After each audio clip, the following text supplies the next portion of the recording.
नमस्कार दोस्तों।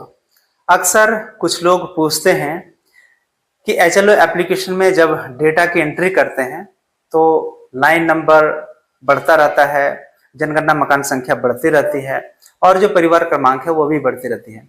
भवन संख्या हम अपने हिसाब से देते हैं, नजरे नक्शा के हिसाब से देते हैं, सिलसिलेवार कंटिन्यू करते हैं।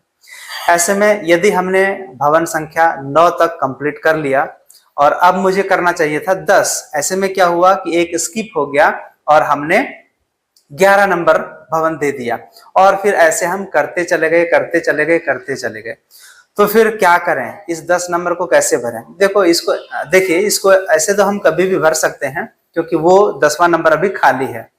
लेकिन सबसे अच्छा तरीका यही है कि पूरे डेटा को आप कंप्लीट कर लें, जितने भी भवन हैं उनके सारे डेटा को आप एचएलओ एप्लीकेशन में फीड कर दें, ठीक है।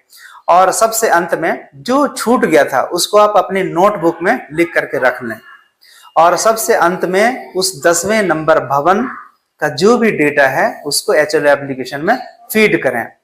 तो क्या होगा, लाइन नंबर तो बाद का आ जाएगा, कोई दिक्कत नहीं है, लाइन नंबर बाद का आ जाएगा। बस लक्ष्य यही है कि भवनों की जो सीरियल है, जो क्रमांक है, वो हमारा लगातार रहे, ठीक है, पहली बात। और दूसरा, एक भी भवन हमारा छूटना नहीं चाहिए, मकसद यही है।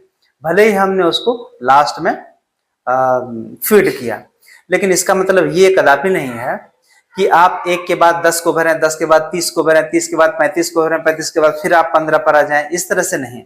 बीच में एक आध छूटता है तो उसके लिए मैंने आपको समस्या का निदान बनाया या फिर चुनौती का आपको निदान बनाया। धन्यवाद।